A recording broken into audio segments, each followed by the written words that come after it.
Hi, this is Brian Bieron with PlatformEconomyInsights.com, and this briefing is about the Australian Digital Media or Digital Platform Inquiry.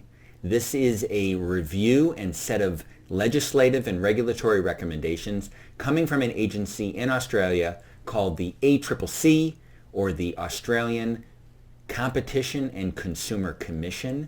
The ACCC was directed by the Australian government in December of 2017 to conduct a review and propose recommendations regarding the status of the largest platform businesses, in particular Google and Facebook have been talked about regularly, how they impact markets in Australia, including media, communications, advertising, digital advertising, and the internet more broadly.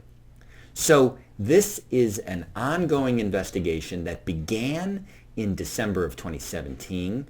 Their preliminary report, hundreds of pages long, was put out in December of 2018, and their final report was released in July of 2019. It included 23 recommendations. These recommendations covered topics including competition law and the status of mergers and acquisitions and how they'll be reviewed by Australia, in particular in this market of digital advertising and communications. Secondly, they looked at a set of recommendations regarding privacy and data security. We're obviously seeing privacy as an issue that is being linked directly to the largest platform businesses around the world. So there are a number of recommendations on the privacy front. They look at and make recommendations regarding the algorithms that these large platforms use, the transparency that exists when it comes to how users, in particular business users, are treated. So this would be a set of recommendations that would look similar to topics related to platform to business regulation. This is a topic that is under review in Europe, for example. They're also proposing to have the ACCC create a branch within their agency to review digital platforms on a regular and ongoing basis. So as opposed to creating a new digital regulator, what they're proposing is essentially an office within the ACCC that would take on that role, but could, for example, get involved with actually regularly analyzing and reviewing the algorithms that at least the largest platform businesses use to look for signs of discrimination or misconduct. So these are just some of the topic areas of the 23 recommendations. So where is this inquiry going from here? Well, many of the recommendations will require Australian government action, essentially legislation, out of the Australian Parliament. So many of the recommendations are essentially being forwarded now to the government for potential action. The government may not act on all of them, and the government may act in ways that are different than the recommendations from the ACCC. We'll see. But that is going to begin this fall and could take some time. But that will be something that we will be watching and you should be interested in, because on a case-by-case, topic-by-topic level, we're now going to potentially have Australia legislating on a number of issues that are important to digital platforms.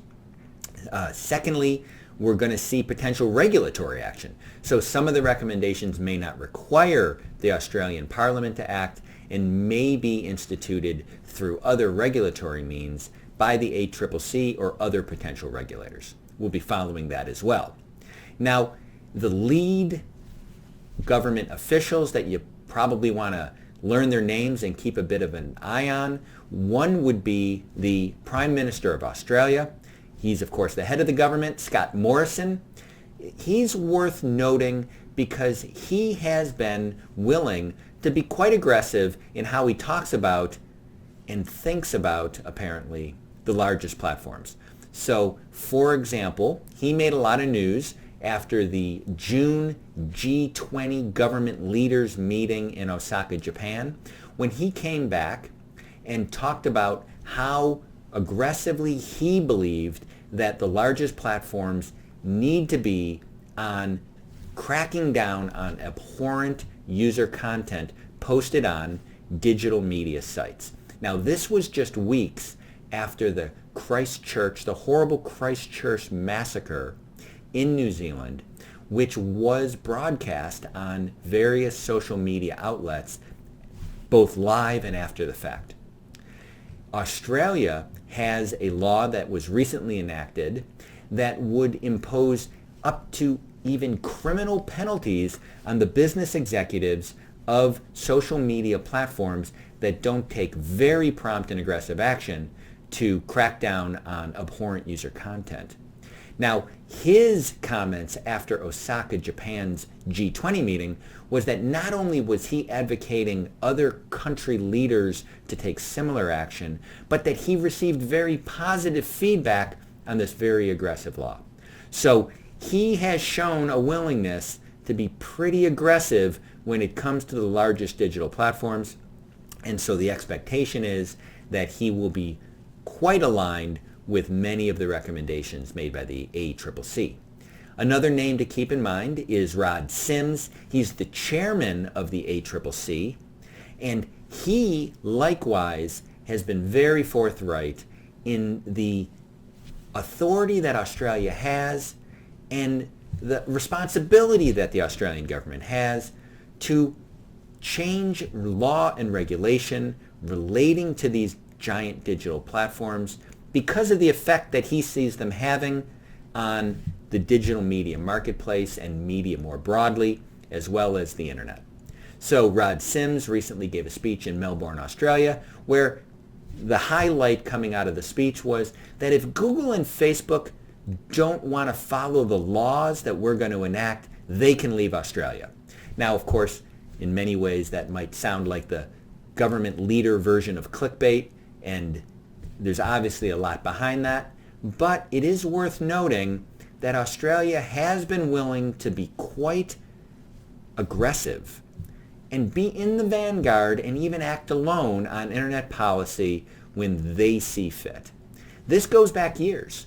For example, the Australian government and Australia has aggressive government policy regarding, for example, pornography on the internet that actually is very different than nearly all Western democracies. Pornography on the internet is actually illegal to access in Australia in many cases, and we're not talking about like the kind of child pornography that's illegal basically everywhere. We're talking about standard issue internet pornography. Now, I'm of course not defending or making any commentary on internet pornography other than to say that it's a kind of content that's legally accessed in most Western democracies around the world. But in Australia, it's actually illegal. Now, I think it's worth noting that simply from the fact that Australia, on that topic, regarding a kind of internet content and activity, has been willing to have policies that's very different than most countries, and they haven't shied away from it. Now, the level of enforcement and issues like that, those are other questions, but they're willing to pretty much go it alone. And so whether or not other countries follow the Australian model on issues like competition law, merger reviews, the ability of these companies to make acquisitions, privacy and data policies, and discriminatory algorithms, and the analysis of algorithms by government agents. These are all things that it's very possible that Australia will be willing to be quite aggressive and kind of go it alone, at least at first. And so Rod Sims was very direct to say, if those companies don't like it, they can leave. And let's note that there's no question from a legal perspective that companies like Google and Facebook absolutely have the kind of presence in Australia that makes it unquestionable that they fall under Australian government jurisdiction on issues like these and any others. And so from a legal perspective, there's no question that Australia could impose new laws and regulations on those companies and enforce them. One of the big issues that we'll be following and that I think you should be interested in is whether or not, as Australia attempts to implement some or all of these regulations, whether or not they propose to apply them to companies that have no connection to Australia other than over the internet and the fact that Australians access their services. That's really the biggest issue here for small and medium-sized digital businesses, internet businesses. Is Australia going to be proposing that they have the authority to regulate smaller enterprises that use the internet based solely on the fact that Australian consumers access their services? If so, then we get into a really new legal and regulatory gray area where there is no jurisdiction, there is no traditional nexus or connection. And how that plays out will really be interesting going forward, and actually goes to the underlying issue as to whether or not what Australia is looking at is the impact of the largest platforms on these markets in Australia, or they're looking at more basic underlying internet and digital platform business models, regardless of size, but more the model itself. In which case, it's not really a competition law issue, and it's really not an issue just focused on the very largest digital media platforms, but instead goes deeper and affects essentially all digital companies. So that'll be something that will absolutely be an important issue as these different recommendations are moved forward in the coming months to look at size and business thresholds to see if it's focused on the largest few companies or starts to drift down and affect smaller businesses. So with that, this has already run long. This is Brian Bieron with PlatformEconomyInsights.com. If you have any questions, please send me an email. It's in the links down below. Or look at our website, PlatformEconomyInsights.com. There's an ability to ask questions there as well. I look forward to it. It's Brian Bieron. Until our next briefing. Bye-bye.